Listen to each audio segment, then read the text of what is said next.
Welcome to the No Spin Dash Zone. That's the podcast where we talk about Sonic the freaking Hedgehog. I'm your host, Isaiah. I'm joined with my esteemed co-host, Charlie. Hi. And Steven. Is that all you got, Charlie? What else you want from me? You want my rent?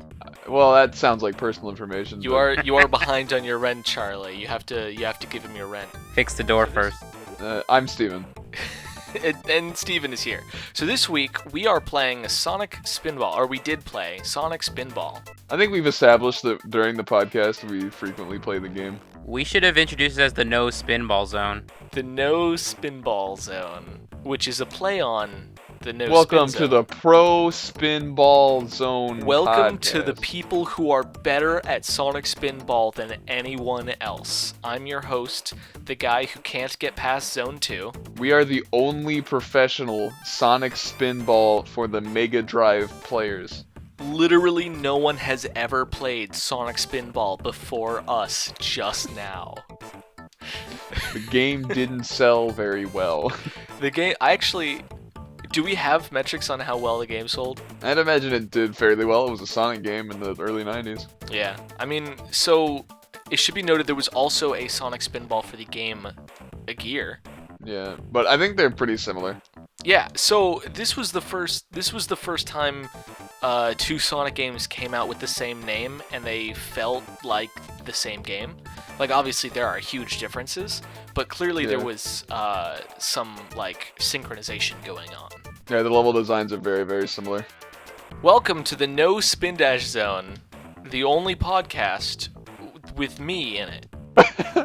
That's actually not true. I've been in other podcasts, so... Yeah, and you refused to promote our podcast when you had the chance. I was in a podcast that was interviewing me as a game developer, and I was wildly, unqualified to be interviewed in that podcast, because... Anyway, we played Sonic Spinball this week. Yes. Now, before we get going, what do you guys think of it going in? What did you think before you played the game? I hated it before. I was pretty sure that I would feel pretty lukewarm about it. I was going in just super excited to play one of my favorite games from Sonic Mega Collection Plus. See, I remember, so the game that I was really into in Sonic Mega Collection, not Plus, because I didn't have the right system for that, was Flicky. So... That's actually, I don't think that's on any of our lists. So, you know, in terms of, whether or not I'll have a good time with any of these games is completely up in the air if those were my tastes as a kid. I came into this being I sucked at it back then. I have actually, in my teen years, I've played this game to completion, or at least to finish using save states, but I remember the game being... You've beaten the game, is what we Yeah, can say. I've beaten the game, but I used save states at the time on an emulator, and so I remember the game being real hard, so I figured I would not have a very easy time with it, and that is true, because it is very hard, and I have not had an easy time with it, but I've been enjoying it anyway. It's not the easiest game, that's to be certain. It's really not. Charlie, how far have you gotten in it? Just the second stage. Once you spend so much time in the first stage trying to learn it that once you get to that second stage, you just don't want to learn the second stage. That was my approach to it, and it was so confusing. I don't know, man. I don't really care for the second stage. I don't think the music was that great either. Yeah, I definitely think of the two stages that I got to play, the first stage has way stronger music. I've also definitely experienced I'm so familiar with stage 1 that it's sort of hard to learn a new stage. But I think a lot of this game is really just understanding how the game works and how to manipulate Sonic's physics as a pinball. That I think at the first time you play it, you're gonna think that you can pick it up fairly quickly, but it's not nearly as simple as it appears. And then after a while, you can get through stage 1 actually pretty quickly once you're used to the way that it works. Whereas the first time it takes half an hour. Yeah, I feel like it's a lot better at creating this situation that I think Sonic fans seem to like, where you play a stage a lot, and then you get better at it, and then through that, you can beat the stage even faster, and then you can go on to the next one. Yeah. At least that's kind of what I've found that people like about Sonic. And this game, to me, does that better than many of the Genesis games, because the Genesis games don't really have a lot of landmarks for you. Like, the only time I can really tell where I am in a Sonic stage in, like, the Genesis games is when there are these huge traps that you get into, and then that just makes me angry. Whereas this Yeah. game, you've got very specific parts of the table. Like, in this first table, for example, you've got the first section, and then you have the left and the right sections, and then you go up to the boss once you've completed all 3 sections. Yeah, and in the dead center is this like cart area. You're absolutely right that it has landmarks. I also really just like the design of this area. I think the sewer is super fun. Yeah. I think it's cool that it has to do with the industrial idea of, like, Eggman being evil and messing with things. Yeah. Yeah. There's something to be said about it uses arrows a lot to like convey not just where you're supposed to go, but also sort of accidentally how close you are to flippers. Because if those arrows weren't there, I think it would be really easy to lose track of how far you've been falling and how soon you need to press the buttons that flip the flippers. I mean, correct me if I'm wrong, but I think that's actually a pretty staple thing for most pinball machines, especially newer ones, because they're so busy that they need to show you arrows to kind of like help you focus on what is actually important when you're not just watching the table. Yeah, but like real life pinball machines, you can see the entire board, where you can't do that in a virtual pinball game. And so I think those arrows become a lot more important for stuff like orienting you to your current position. Well, they matter for angles as well. Oh yeah, that's true. That's what they're more important for, because you know where the paddles are, more or less, because you don't start at the top of the board, so Yeah. you can generally create like a vertical line in your head of where the paddle's going to be. It's just harder to tell angles that you need and to know if you're actually pointed towards something, especially in this game, because Sonic isn't just a ball. You can move him left and right in midair, and you can't adjust it heavily, but you can sort of course correct yourself. So you can, if you see that you're not quite on a line, you can push left or right to try and get more to where you need to be. Yeah, it's especially helpful when you're on a flipper. You can manipulate your momentum. That ends up being a lot more useful than trying to course correct, like when you actually get that far. Yeah. Which is pretty cool. Charlie, how did you play the game? I played it on Sonic Mega Collection on my GameCube. Okay. How did you feel any input lag? Not really, but I've become very ambivalent to input lag most of my life, so, you know. Okay, well, I was playing on Steam, specifically in the, like, Sega Genesis collection thing. I don't know, it's got, like, this weird VR interface before you start it up. Yeah. But, I'm probably gonna try and play most of the games on this for now, just because I wanted to, like, buy them all in one bulk thing, and I didn't want to deal with, getting various collections on my consoles. So, it's got really, really bad input lag on all the games. That is bad. But it also has a rewind button. So I was playing through Sonic Spinball and like using the rewind feature to kind of like course correct myself. So it was much easier for me and it felt fair, but I also understand that that's not the way the game is supposed to be played at all. So I think it's definitely harder than my playthrough made it out to be. But I also picked up like a regular emulator version just to see if there was input lag. And it's not in the game, it's definitely the fault of the emulator that Sega put on Steam. Yeah. Well, there is a little bit of latency between when you hit the flipper button and when the flipper is all the way up, but that's because it's playing an animation of raising. Well, no, when I talk about input lag, I mean the first frame of everything. Oh yeah, of course.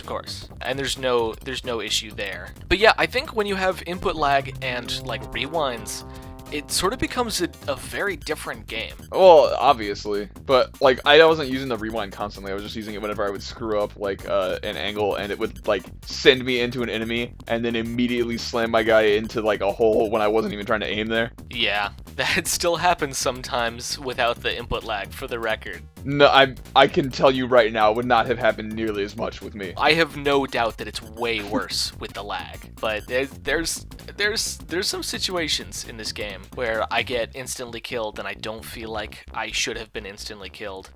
I kind of disagree. Yeah, I was gonna say, I think that that's not quite right. I think generally speaking, if you know like how the physics of pinball works, and you could like, it's very rare that there are enemies where you can't see them. So you just have to get used to using the like the technique of holding the paddle down so that the ball gets locked in that little like curved area, and then kill the enemies that way so that you don't bounce it off and die. Yeah.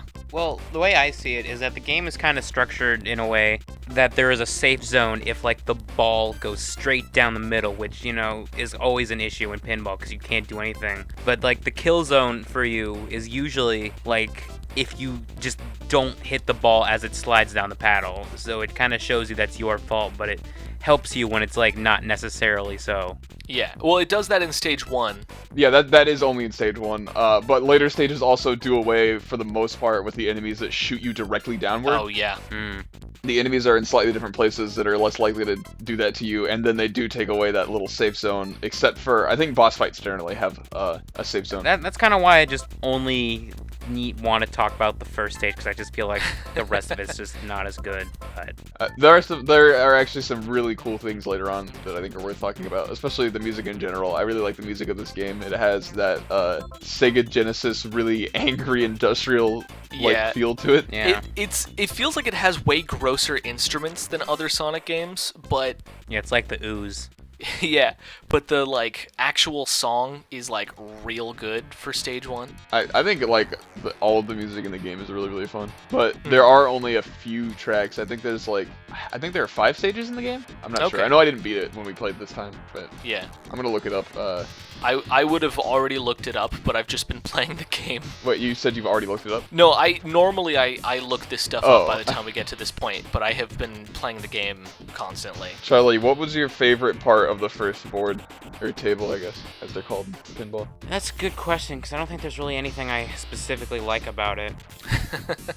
It works, but there's nothing like very memorable about it. So, I would like to counter that with a question that I want to ask everybody. How do we feel about the Robo Sea Serpent? Scary as hell. I like that kind of stuff. I mean, that is kind of memorable. I was thinking about putting that out there, but like, nah. So, as a kid, I couldn't play this game because of that dude.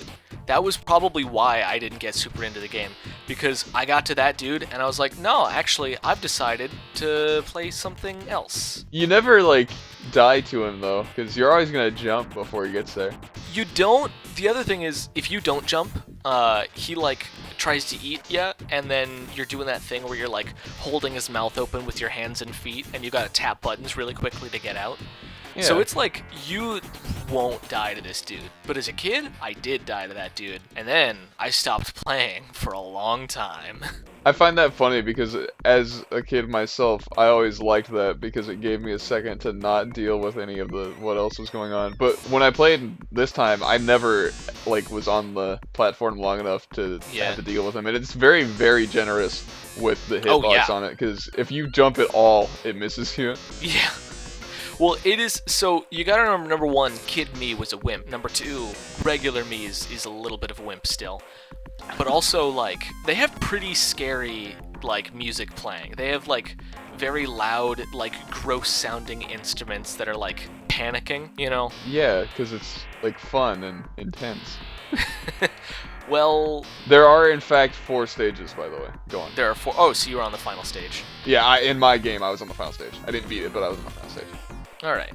Look, I maintain that being whatever age I was when I played that is not dumb of me to have gotten scared by it. Like, you know, as my current age. I mean, you're we're all fine. good, but... I just think the idea of him being scary is funny from a gameplay perspective, because you'll absolutely never get hit by him if you're playing the game like with any amount of skill. Well, I think probably the developers wanted you to panic a little bit to substitute how mechanically not dangerous he is, because he is in place of danger. Like, he is a substitute for danger, you know? No, I mean, I think it's the same, like, he's equal to the slime anywhere else. I just think it's supposed to feel alive. I don't necessarily think that he's supposed to be scarier than anything else. I mean, maybe, but, like, I think it's just supposed to make you want not to be on the bottom without killing you. Because later on, you go up and you land in the drum, and the drum is just, like, free. You just get to sit there for however long you want. Yeah. So, like, he's not there in place of danger. He, in fact, is more dangerous than the other areas of the level. Well, yeah, but he's also the bottommost area of the level, so it makes sense to have the most danger there. Well, it's not, but he's not actually that dangerous. Like, in fact, I'd say that area is a lot less dangerous because no matter what you do, if you fall through the paddles, you'll grab. He has like the catching a ledge animation. Yeah. And you'll pretty much hit that no matter where you fall or what angle you hit it at. Whereas later on, if you slide off, you miss the barrel entirely on like the top 2 tables. Yeah, the barrel hitbox is much smaller. I have actually managed to miss that like catch place a few times. I have like fallen directly into the water, and then what happens is you don't die when you hit the water, but the serpent like sort of swims around and then submerges, and then it just shows you dying. Well, yeah, because you are dead once you hit the water. Yeah, there's no recovering from that. Yeah. But it delays it just long enough to remind you that it's the serpent that kills you. I like the idea that it's a serpent. To me, it was just a metal crocodile. So it does that thing. The arcing, where it hops up and down. But it feels like very, very small for a quote-unquote serpent. I don't know if you. So I'm playing the game right now as I've established, and I just was at the like bottommost part of the far right side of the map, and the serpent like dipping in and out of the water bit just happened at that end. So theoretically, it's not unfeasible to assume that it's a super long serpent that spans the entire map. I don't know. Again, I never really saw it other than just the head. Well, as a kid, I was like, scary serpent, can't play this video game. The idea that he's scary is very funny to me. I think the worms at the top are way scarier. No, they're not. They got little dopey faces. Yeah, but they also destroy things, and then when they explode, it makes that terrifying sound. It's like, worm bagged! Worm bagged. Question, freaking tweet at me with your answers. I do this at the end, but doing it right now, is that serpent scary? Also, the things on top don't look like worms. They look more like sharks. Yeah, because they're terrifying. They're like ripping through the wall. Yeah, they're dopey, though. They're not scary. I mean, they're dopey when you destroy them, and they're really easy to kill, but, like, I think just aesthetically, they're way scarier. I always found the worms to be a lot, first of all, like, goofier looking. Because there's sort of no hole that they pop out of. They, like, it kind of seems like they're popping out of a hole, but when you destroy them, there is no hole. So they're just a head. I mean, that is just, like, a silly thing to add to this, because when the serpent is gone, he's just not there. That's true, but the serpent's in the water, so he's not gone. He's waiting. For all intents and purposes, he's gone. Well, yeah, he's not. Listen, the serpent's scary, alright? Tweet at me, okay? The scariest thing is the boss, for sure. He's much scarier than the... Yeah, I never got that far as a kid, so, Oh, I thought you were gonna say you never got that far, period, and I was like, you didn't get to the boss. No, I've gotten to the boss many times this week, and not a bit further than that. I mean, I beat the boss, couldn't get past... the boss is really easy. Yeah, especially when you get under his tail. The boss is the easiest part of this level. Well, because I think it's... I haven't played a ton of pinball, but from what I have played, a lot of tables, if there is like an upper section, it's just for bonus stuff. So to me, the boss feels like that in this game, where it's just a reward for beating it, so you get to like mess up Eggman when you get there. Yeah. Do the bosses get harder? Yeah, yes. Okay, just making sure. The third boss, which I haven't fought the fourth boss yet, but the third boss is very difficult. Well, the fourth boss is the final boss, so that would make sense if it was super hard. Well, like I said, I didn't get to the fourth boss. All I know is Yeah. that the third boss is very difficult. I believe it. Charlie, tell me something. Hit me with something. Tell me something. What do you want me to tell you? A thought on the game. I want some more audio from Charlie in this episode.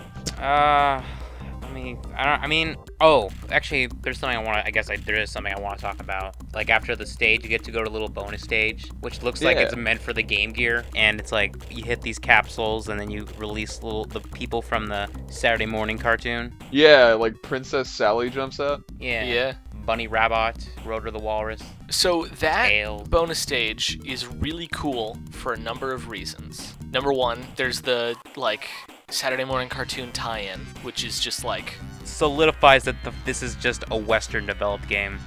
Well, a lot of the Sonic games are. Yeah, Shadow the Hedgehog was Western developed. Okay, well...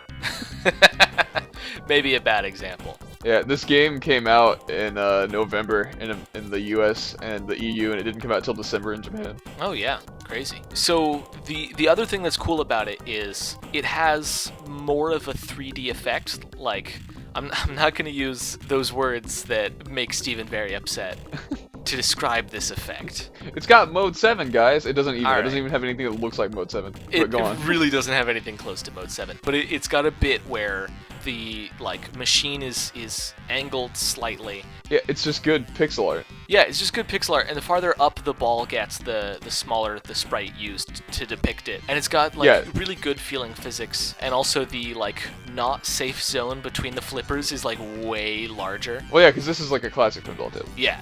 Charlie, what did you want to say about it specifically? I just wanted to mention that it existed. I don't really remember a whole lot from it, but I thought it was just kind of cool. Oh, okay. Did either of you guys manage to get all of the rings in any particular table? All the rings in like a main level or a special stage? In main level. No, is there something with that? So you get access to another special stage. Oh, that's cool. Yeah, well, it's the same special stage as. Well, it's not the same like table, but it's the same like style. You know. Yeah, there's also a different special stage for each level that you complete. Oh yeah, I would imagine. They're slightly different. So. And so this special stage you have access to is multi-ball 1, where you have like 3 balls active at once, and you gotta juggle them all. I got to that when I was younger, but I didn't remember how to trigger it. Yeah. While I was playing this time. I triggered it on accident, like one of my first tries, and I have not been able to recreate it. It doesn't seem like an easy task, especially in the later levels, because they get more complicated. Absolutely. So, Charlie, what do you specifically dislike about the second stage? Because I actually really liked it in contrast to the first one. I mean, so it took me a long time to finish that first stage, just because it's a really weird game. It was just, I was so, like, winded after that I just, like, did not have the patience to learn a second stage.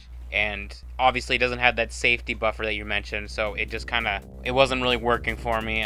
It's not really a valid excuse, but it's just like, that was great, but I can't imagine them topping it. What I like personally about that stage is that, yeah, it does feel like you have to work really, really hard to get there, which in and of itself is, like, nice, because whether or not you liked the second stage, I'm sure you felt rewarded for, like, beating the first stage. And what I like about the second stage is that, to me, it definitely feels like an upwards progression, like as if you're climbing that tower that you see in the beginning animation. Like, you enter through the sewer, and then once you get up, it feels like you're into the actual, like, guts of Eggman's tower, because you're in like this steam factory type area with like pistons and guns and stuff. Mm-hmm. And friggin' boys that like jump up and blow air up. Yeah, those guys are fun. They're just animals, which is weird. Well, I think because they're also trying to help you, or at the very least, they do help you. They look very angry for trying to help you. Yeah, well, you can't hurt them and they can't hurt you, so it works out. I mean, yeah, but video games also, like the Game Gear games had those enemies that just had springs on top, so. That's true. That's a fair point. But, yeah, I feel like those guys are, in many ways, akin to Shadow the Hedgehog. They're kind of the precursor to Shadow the Hedgehog. I'm not going to explain that any further. Okay. But the second stage, I like, because there are segments where you get a little more control over Sonic. There are these little hallways that I think you have to hit a switch 3 times, I remember what it is. You have to hit there's like what would I call it? Like a cover? There's like a thing, little like wall on. There's like a flap. Yeah. Well, that's a really gross word that I didn't want to use. All right. There's what's it called? A joint? Yeah, there's a wall that's on a joint, and if you hit the joint 3 times, it pops open, and then you can go to a little steam-powered area where there are a bunch of birds that fly at you, and you have to like position Sonic above one to pop him up into another area, and that's how you get the emeralds in this stage. At least 2 of them.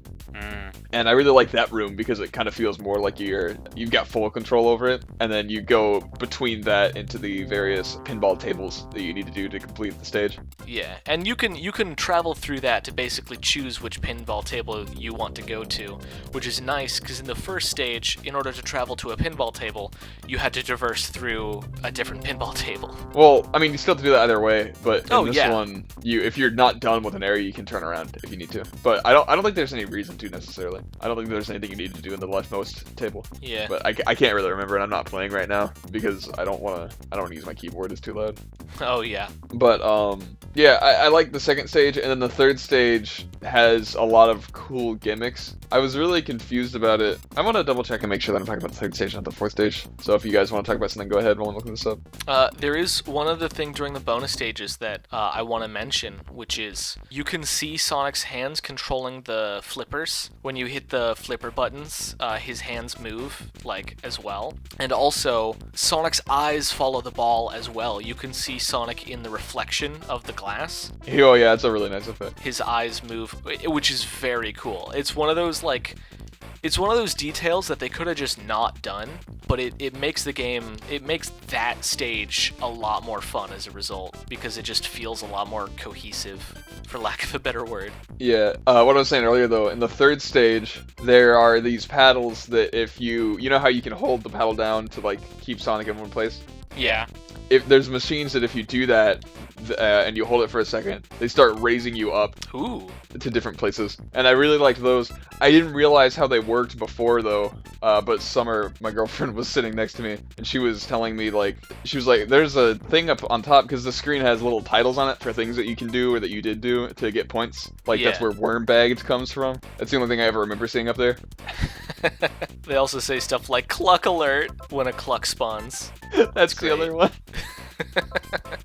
In this stage, they say, do the flipper catch, and I was like, what does that mean? I assume that just means that they want me to hit it. It's actually telling you that if you hold the button down, you can do that crane thing where it lifts you up. And once I figured that out, that level became a lot more fun, because there are cool, neat little mechanics that it does. And that stage also has a platform that goes from left to right that Sonic can land on, and then you kind of get like a breather, and you get to choose where you want to go, left or right. And that stage also, the table on the left and the table on the right are completely different. So I really like the third stage. It's pretty difficult, though. I'm sure.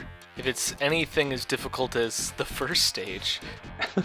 Yeah, the first stage isn't super easy, but I don't think it's that hard. I think you can definitely do it. The first stage is really forgiving, but it really is about, like, you have to learn how the game works, and that does not happen quickly. Well, yeah, because it gives you a bunch of different examples of angles that you'll have to understand. Because Yeah. basically, the first table is like a slight left and like a hard left, and then vice versa for right, and that's how you learn how to use like the paddle to get to the places you need to go. And then once you're up into the next area, you learn about how to be more precise with those, and then like the kinds of mechanics that you'll see, like, oh, well, you need to go straight up to land in this thing, and then you have to hold the direction if you want to land on a certain side of it. So that's kind of Yeah. nice. And then it also teaches you that, like, well, sometimes you'll have to do something before something else opens. Yeah, there's a lot of, like, do this thing 3 different times just to make sure that you can do it consistently, because if you can't, you're not going to get anywhere in the next stage. Yeah, also, when I was younger, I didn't really understand that you had to pull the switch to open, like,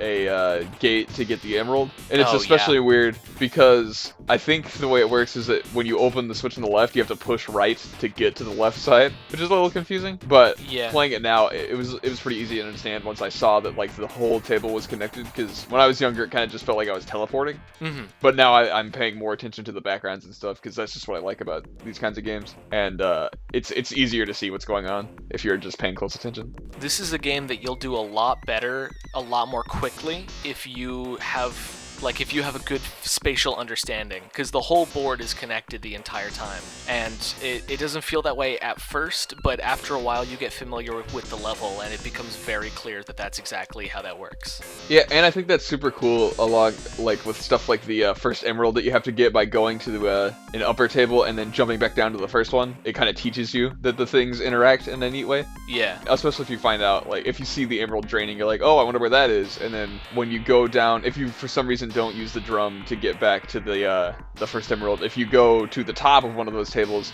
and you ride the cart down, you'll see that pool is where the emerald is.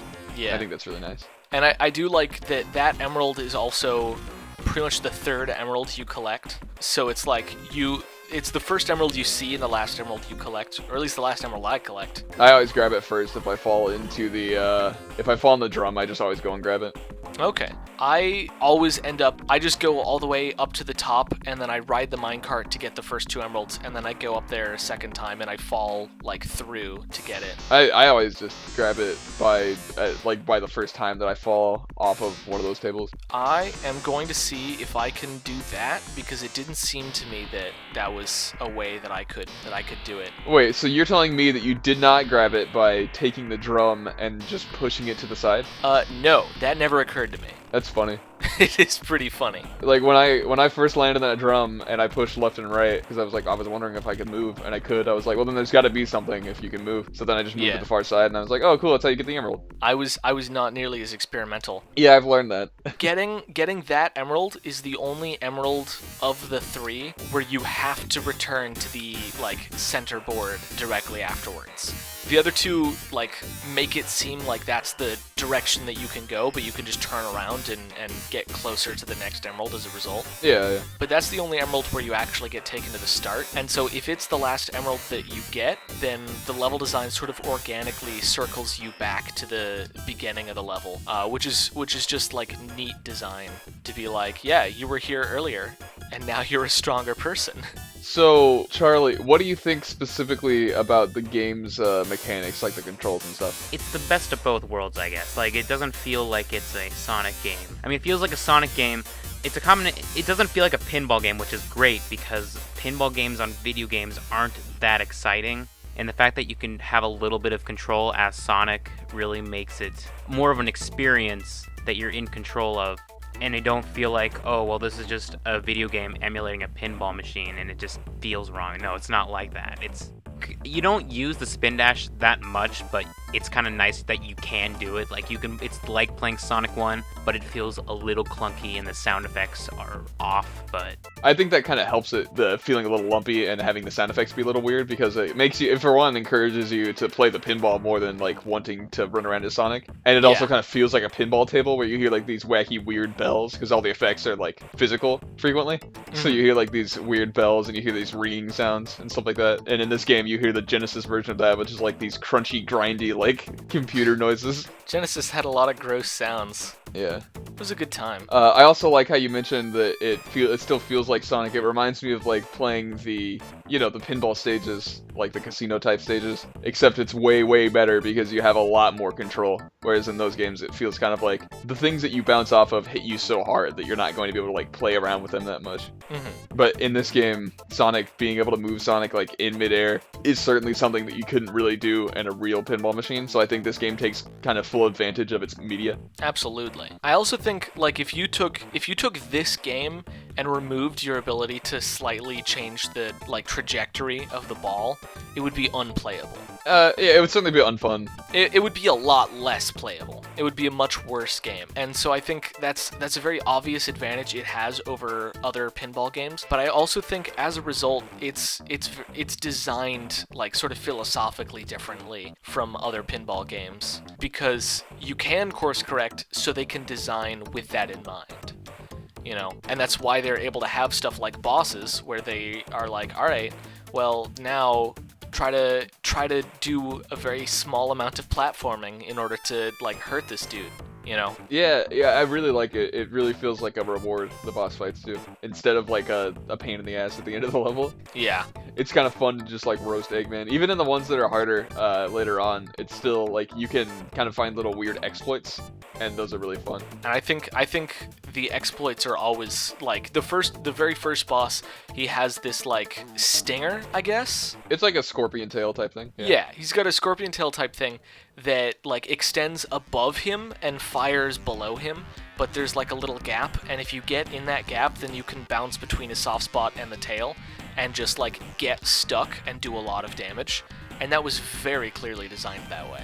Yeah, and you can deal damage to him directly from the tail. I think the tail is supposed to look like the nozzle on an oil can. Oh, yeah. Like a gasoline tank. But yeah, you can deal damage to him from the tail. So if you don't find that exploit, you can still beat him. But it is super fun to get in between it and pop up and down. And then when his face freaks out, it's just super neat that there's these gross metal Eggman things running around in the sewer. It's also definitely the grossest sound in the level is when he's screaming because you're hitting him. Oh yeah, it feels terrifying. It feels like something out of a horror movie. Especially when you're using the exploit, you're hitting him really quickly. He just keeps screaming, and I'm yeah, I would too. I would be screaming too. How'd you feel about the screams, Charlie? Thumbs up, thumbs down, screaming. I don't remember hearing any screams. Dude, you won't be able to unhear them now. Scream is an interesting word for it. It's definitely just a sound effect, but it's the sound of him getting hit, and you see his mouth open, so the logical conclusion is it's screaming, but it sounds metallic and weird. It's kind of screechy, right? Let me look. Let me look, he says. Yeah, I'm gonna look at the boss fight. Maybe I'm missing something. Oh, okay, you're gonna try and get to it. Okay. I think for me, that's pretty much all that I wanted to talk about. We agree that the music on the first stage is really good. Music on the first stage is really good. I'm okay with the music on the second stage, and I think that the rest of the music on the game is definitely, like, it fits the theme, at the very least. I like the songs. There's also a Game Gear version, but I barely remember it, but it's a lot different than the original. Yeah, I remember that the physics are very different, but I believe that the stages are similar in design.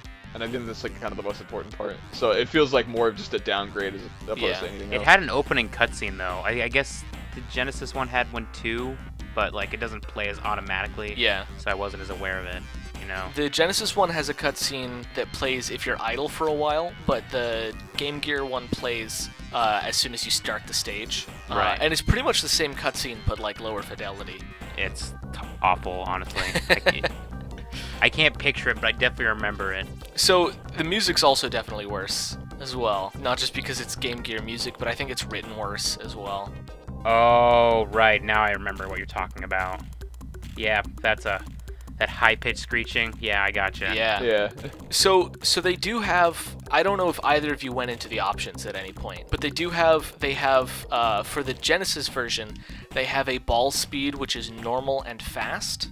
Yeah, I remember that. I don't know if either of you have played with fast ball speed. I don't think I have. I think that fast ball speed was the original speed of the ball, and they had to, like, turn it down because it was too tricky to figure out. I don't know. That sounds a little complicated for, like, Sega thinking. Well, I think probably more complicated is the idea that, oh, what if we made the ball faster, but it had to be an option that you would enable.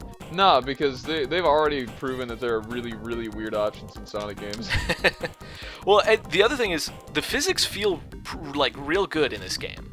Yeah, it feels nice to move around. There's some hit detection stuff that's a little weird, but yeah. Other than that, like, I like the way it plays. That's because you're a sphere in a Genesis game. There's you could only get so good under those conditions. Yeah, so I'm watching gameplay of the Game Gear version. It is a little bit different, but generally speaking, I don't think it's worth covering separately. I think it's probably just like an overall downgrade. I wouldn't cover it separately. It's slightly worse than the Genesis version, and that's about it. It's just gonna be not as fun. The stages do look different though. Like there's electricity and stuff in the sewer stage, but overall it feels a lot less fleshed out. In the Game Gear version, there's an option setting where you can set the game to easy mode rather than making it harder by turning the ball faster. You can make the game easier, and I don't know what that does because I didn't try it, because I played the game for 15 minutes and I was like, this isn't as good, and then I stopped. I would postulate that the easy mode makes the game like give you extra lives or something, if I had to guess. I couldn't think of a different way. It could also be that, like, the safety, because that's the other thing, the electricity that you were talking about. There's this, like, bit where there's electricity between the two flippers. Sorry, I forgot the word for flipper for a moment. There's electricity going between the two flippers, and that electricity acts as a wall that you can't fall through. And basically that's there for a certain amount of time, after which it goes away. Oh, it's like a shield. Yeah, it's a shield, exactly. And I'm willing to bet that easy mode probably extends its, like, health bar, basically. Health bar? Health bar. Well, because that's a weird way of putting it, but yeah, I know what you mean. It doesn't go away on its own. It only goes away if you're, like, using it for a while. Yeah, the duration that it lasts. I get what you mean. I think that overall what this game excels at is giving the player like a really, really good feeling pinball game. Like making it feel, for someone who's not really into regular pinball, it turns pinball into a video game really well. And I think it also gives like people who like Sonic a fresh taste with gameplay that still feels momentum based, and you know, it feels like good Sonic still. Yeah, it definitely does bridge the gap between whatever the heck is fun about pinball and whatever the heck is fun about Sonic. So are you guys ready to do thumbs up, thumbs down? Yeah. Yeah. Alright, Charlie, hit me. You know, I was kind of leaning towards thumbs up, but yeah, you know, I will do thumbs up. Screw it. Screw it, I had fun. Screw it, it's a good game. A good first level, and it's probably good rest of it if I'm not tired. Yeah, and I think there's nothing wrong with not beating a game. Like, you can have tons of fun with a game without ever getting past the first level, and I think that's how I played this as a kid, for sure. And the first level is fun. Like, I've been replaying it literally the entire time we've been doing this podcast. I just got to level 2 because I'm garbage.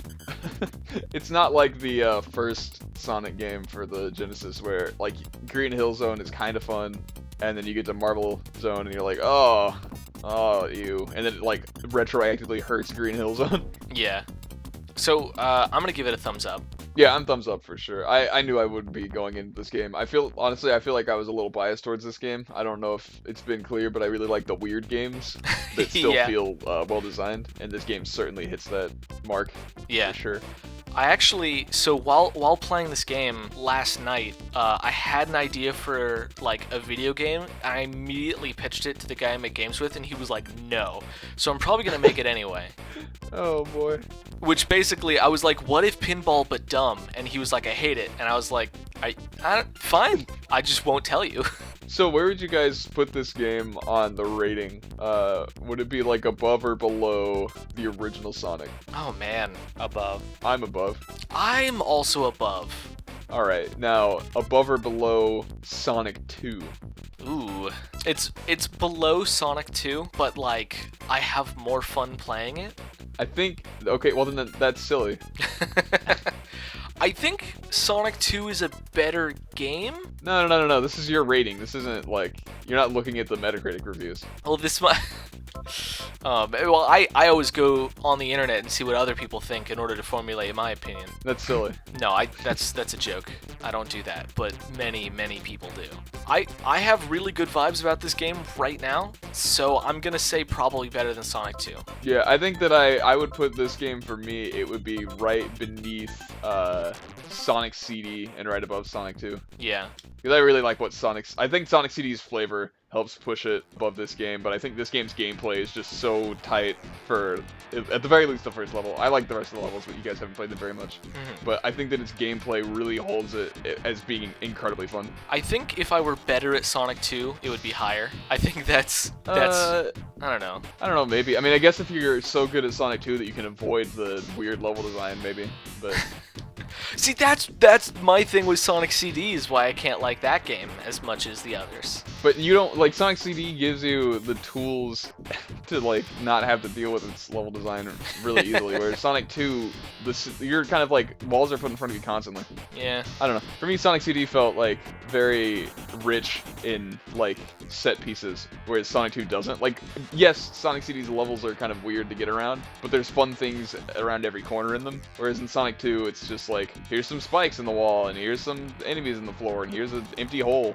Sometimes all three. Yeah, if you're taking the low path, yeah, for sure. Yeah, I feel like Sonic CD is more rewarding for, like, exploration, and the past and present and future stuff is really neat, and just everything that the game, all the flavor that the game hands you, makes it a lot easier to stomach. Because I think that they're pretty similar in level design, other than that CD's levels are a little bigger. Yeah. But yeah, I think that this game feels like a really, really nice experience. It feels very cohesive. So I want to hit y'all with a weird question about what we've experienced so far. And I'm not sure if this game is the right place to ask that question. Maybe it would have been during Sonic CD that I asked this. But what has been your favorite soundtrack so far? Not for the entire game, but an individual song. Ah, that's tough. I know that my favorite music has got to be between CD and 2 so far. Yeah. So it would be probably like Chemical Plant Zone versus something in Stardust Speedway. Yeah. Once again, people praising the Chemical Plant Zone music. I mean, but I've heard it so much that I can't ever agree that it's good. I mean, I also listen to it in different, like, remixes and stuff. Yeah. I rarely listen to the vanilla version, but when I do, it's while playing Sonic 2, and it's the only thing that can get me through that stage. Yeah, that second act can get a little treacherous. Charlie, I want to hear your opinion, your favorite song that we've heard so far in the Sonic games that we've played. Sonic Boom, the US intro to Sonic CD. Oh, man. I'm going to pick that one. Well, first of all, if I was going to pick Boom, it would not be the intro version. Yeah, it would be the closing version, for sure. The closing version is so good. That's what I mean. I just mean the song in general. Oh, yeah. It's just a cut of the same song, isn't it? They're at different tempos, I believe. They are. Oh, I thought it was just a different cut. The closing one's a lot more slower. Their chorus, if they're at the same tempo, their chorus takes twice as long on the closing because they extend the like booms for twice as long. I thought that's what I knew of, because that to me sounds like a cutting thing. But if it is different tempos, then I guess that is a difference. I wasn't paying a whole ton of attention, but that's just like obviously a slightly better song than most of the songs that are in either of the games. Yeah, it's also got totally different instrumentation and a different level of energy overall, which does make a difference. Well, and it's also like it's using higher fidelity like audio than the other thing, because it's something that could only exist because of the Sega CD. So yeah, it's like cheating. It's like a tier above them. Yeah, I somehow forgot that the song Sonic Boom existed, but I think it might be my answer. Yeah, it's. I think it's an easy out to the question. Alternatively, because it's an easy out, either one of the songs from Sonic CD, which is also a little bit cheating, but slightly less so, or the Mystic Cave Zone theme from Sonic 2, or straight up, like, the song from the first table in this game. The song from the first table is very, very good. It's real good! The more I listen to it, the more I'm like, no, this is the greatest Sonic song. Number one. It's now I've got one. a question for you. What's your favorite background of the games we've played? Oh my god. Well, definitely from something from Sonic CD. Definitely. Also, for the record, I never answered. You just kind of put a word in my mouth. Oh, sorry. And it's Metropolis Zone. It's probably not that good, but it's always the one I think of that I really like, so oh yeah, screw it. I guess I kind of just took that as a logical conclusion because you've told us that you don't like the music from CD, so I assumed it was just your favorite Sonic 2 song, and then we all know that was Metropolis because you picked it 3 times during that episode. Honestly, I have to listen to the Sonic CD soundtrack like 50 more times for me to really have an opinion on it, because I don't listen to it that much, because it doesn't really drag me in. Don't download it from the same place I downloaded it, because the looping is terrible. I probably did, because it's actually a jumbled mess Yeah. from what I can recall. It's real bad. Hey, if anybody has good, like, well looped Sonic CD friggin' soundtracks that I can download, hit me up. I'm taking advantage of this podcast clout to mine some good to mine some good OST MP3 links. Gotta get those lit 420 Sonic music links. Let me get that high quality rip. But yeah, what's your guys' favorite background from what we've played so far? Probably something from CD. See, for me, it's either Oil Ocean or I think it's the first stage of CD, maybe. Palm Tree Panic. Oil Ocean is really good. I was actually gonna say Palm Tree Panic, but I think Oil Ocean might actually outdo it for me. Oil Ocean is really, really good, especially the part where you go to the top and you like peek over the stuff. But the thing about the backgrounds in Sonic CD that's really cool is the stages where you can see like land above you. Oh yeah. Yeah, that really gets me too. They both have incredible backgrounds. Oil Ocean is close. I'd probably say Emerald Hill, but I haven't really paid that much attention to them to really formulate an opinion. Yeah, it's hard for me to focus on the backgrounds. I will say that when Sonic Mania redid Stardust Speedway, that's my favorite background. We haven't gotten to that game and won't for quite some time, but because it's a stage of a game we've played, I'm gonna say that background is really good. It just friggin' compounds everything that's great about the CD backgrounds, and it's like, what if we just added 600 more assets? Yeah, they're so good. All right, are we closing time? I guess, yeah. Follow us on Twitter. You can also listen to the podcast on. You're not gonna say the name of the whatever. I link it, but the name is just No Spin Dash Zone. It's not hard. It's at you No can Spin Dash Zone. follow us on twitter.com/No Spin Dash Zone. We do tweet, right, when new episodes come out. We don't just friggin' not tweet anything. Well, yeah, and I'll be tweeting other things probably. I'll try to mention things about Sonic. Yeah. I'll try to keep it topical. There we go. That's the word. Tropical. Yeah, Palm Tree Panic. Nice. Yeah, I'll tweet things like ideas we have and stuff like that, or like maybe I'll tweet small thoughts during the week. Sonic thoughts. Hashtag Sonic thoughts. Yeah, like, man, playing pinball with input lag is not great. It's really not. Hashtag Sonic Thoughts. Yeah, I haven't started using it yet though. A little behind the scenes, we're kind of pre-recording a lot of this, so we're gonna be uploading in bulk. But we'll probably edit the outros of episodes if something changes and we need to talk about it like in the present. So Yeah, like whenever I talk about how It Came From the Closet came out recently, that was not recently. yeah, the really important aspect of our podcast, your game that came out.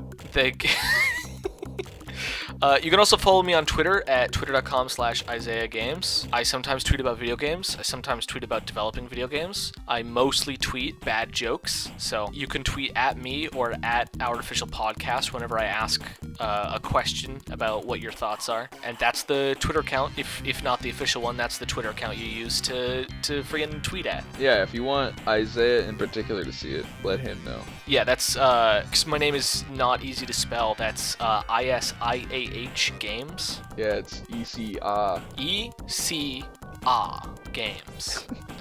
It's like you're like, oh, I see. Games. Oh, banana. Yeah, but instead of banana, it's games. And instead of oh, it's ah. That was something else I wanted to talk about. Obviously, Oh. this is super far out, like probably a year and a half or something. But for our next series that we play, my 4 choices that are on the table right now that I was going to present to you guys are Metroid, Bomberman. What was the other? There was a Rayman, or what was the 4th one that I had? Metroid again, because it's the best answer. Nah, Halo. There we go. Vote now on your phones for Metroid. Well, there'll be. I'll have a poll or something later, but that'll be closer to the end. But I was just curious about your guys' thoughts on the spread I made. Halo was the 4th answer, by the way. I would rather not play Halo, honestly. That's what makes it fun, because you guys hate shooters. It's not that I hate shooters, it's that I hate buying an Xbox. That's like what I was gonna say. Is I have no problem with shooters. I do have a problem with the cost of an Xbox. But Summer already has Halo on the Xbox. Oh, So- okay. So that's easy for you and not either of us. Yeah, because I won't be able to, bring it and play it with you guys at some point ever. Yeah. We are in different spots in the US, but that doesn't mean that I'm like duct taped to my floor. Dude, I'm duct taped to my floor, so you gotta come to me. We're gonna have to get together to play Free Riders anyway, because for God's sake, we're not all 3 buying an Xbox 360 and a Kinect and the Christ. game. Yeah. We're gonna get duct tape.